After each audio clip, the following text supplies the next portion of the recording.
could be chilling with your homie in a Caribou aircraft, just waiting to fly off into the mountains and develop new sex organs and become hugely pregnant with future tribes, waiting to return into the desert of the world to replace this decadent civilization with new dreams, the way green ants have always done since the first dreaming.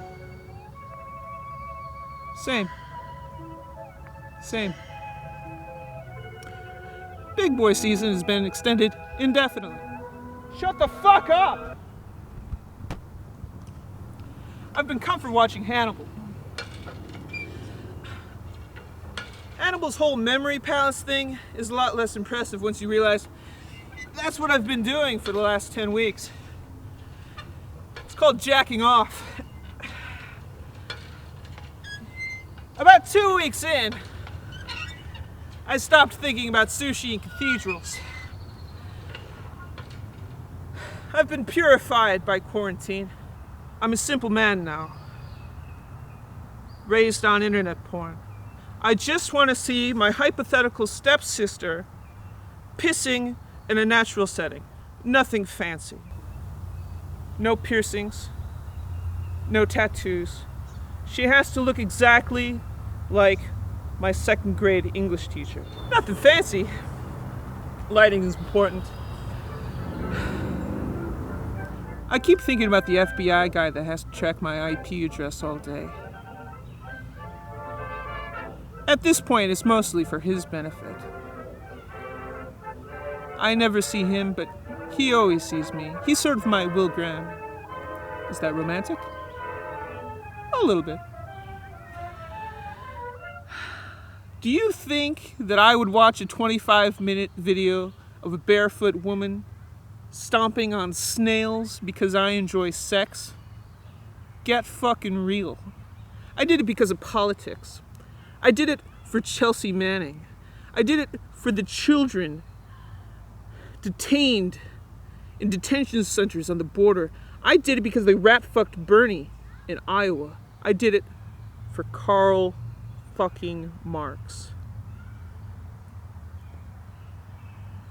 I did it because I was bored. The age of introspection is over. You know, we're in a global pandemic. We still have global warming to be utterly defeated by. Everything is masturbation now. And that is why I am destined to rule this world. I've been locked inside just like you. I'm glad that the world has given me one more excuse to stand at the sink in private meditative blankness. My peasant English DNA's activating nicely. I'm trying to have a numinous experience in a liminal space. I'm trying to smoke pot. The sentimental lake house of my adolescent lust is closed for the summer.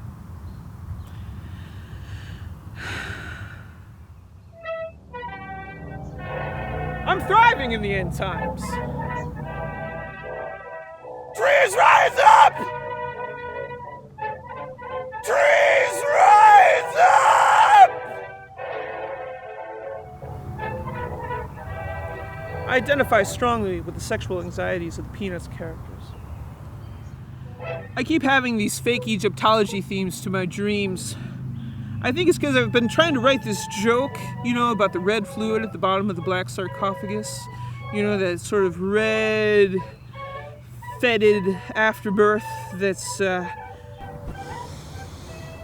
fermenting in tiny skeletons for thousands of years. Well, I imagine that is the fluid that is in Biden's brain, animating him, but also Trump, so that when they finally debate, it's just going to ooze straight out of their noses onto the stage and merge into one personality disorder. Anyway, I've given myself nightmares.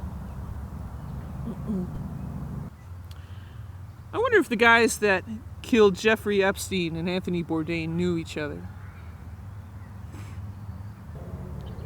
To be honest, when Trump suggests things like injecting disinfectant or using nanobots to carry around tiny UV flashlights in our arteries, you know who he reminds me of?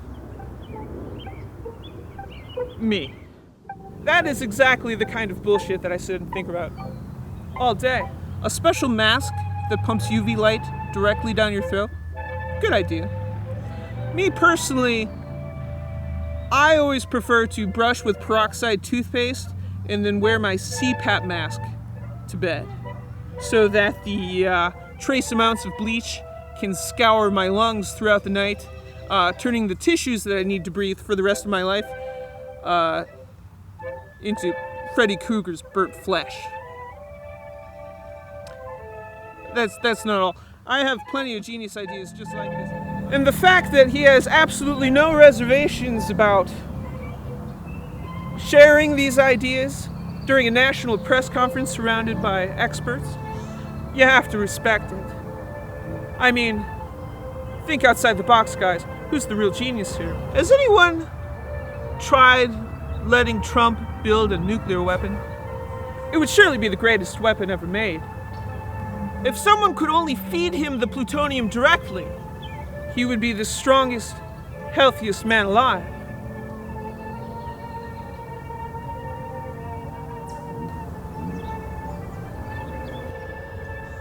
Nothing will kill him.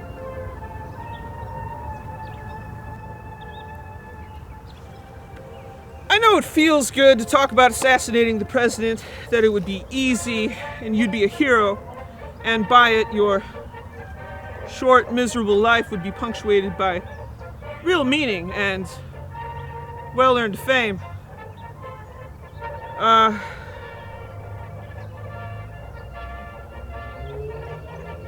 But please, consider unionizing your workplace instead. It's far more productive in the service of almost every positive goal we can imagine, and it's not illegal. Assassinating the president would be illegal. Against the law. Even just talking about it could get you a visit.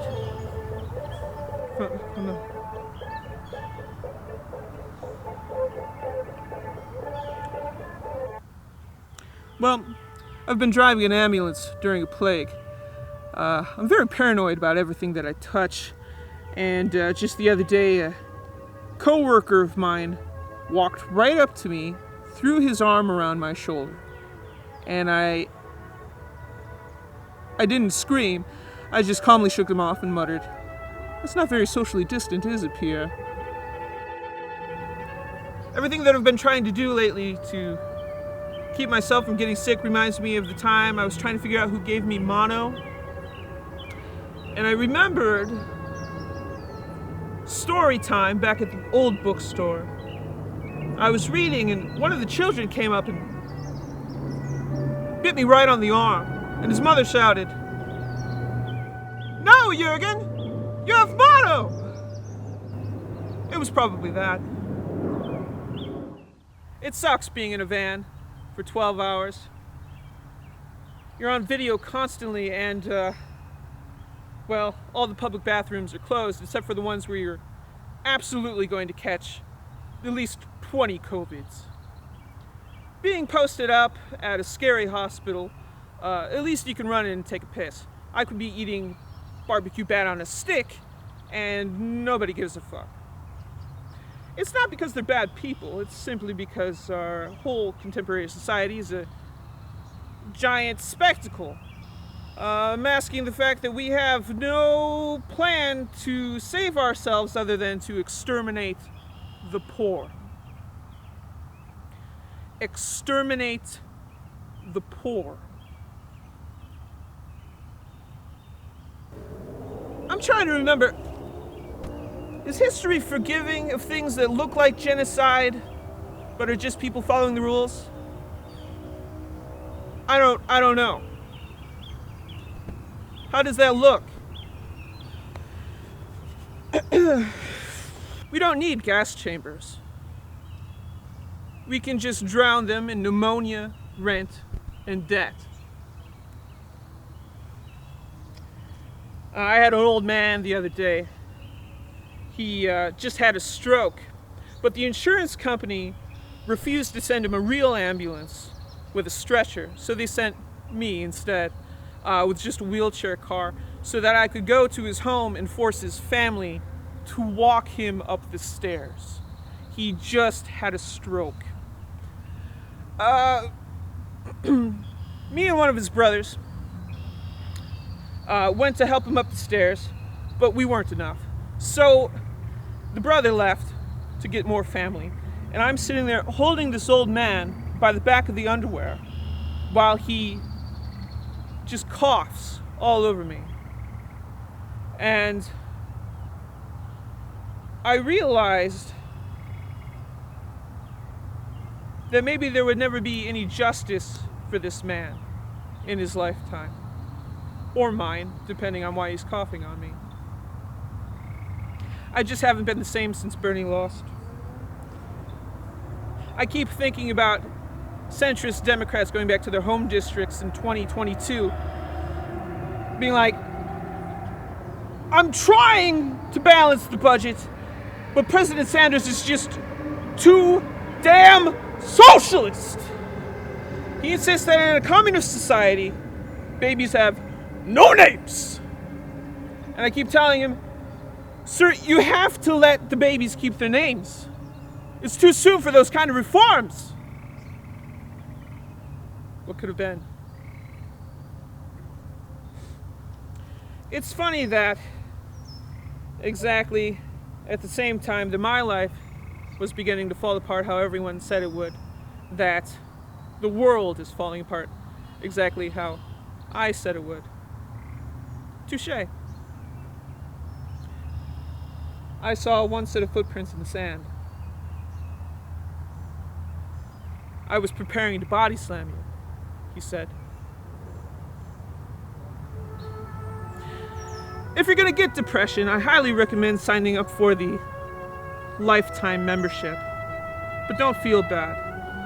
You know, some of the most put together people in this country have put together a prison society obsessed with hierarchy and sadistic cruelty, so we've all got our issues to work on. I've been thinking about this period of time now as the dog leg.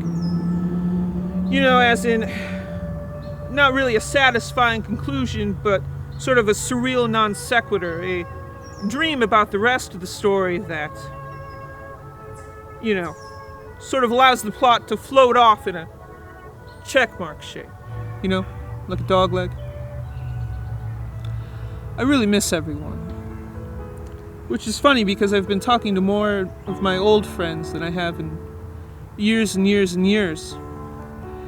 It sort of feels like I'm kissing ass to have a well-attended funeral. I wonder what it's really going to be like when we all have to see each other again, in real life. I guess the real social distancing was the friends we alienated along the way. Well, anyways, I love you all. Stay safe and keep pulling people out of the fire. Thank you for listening.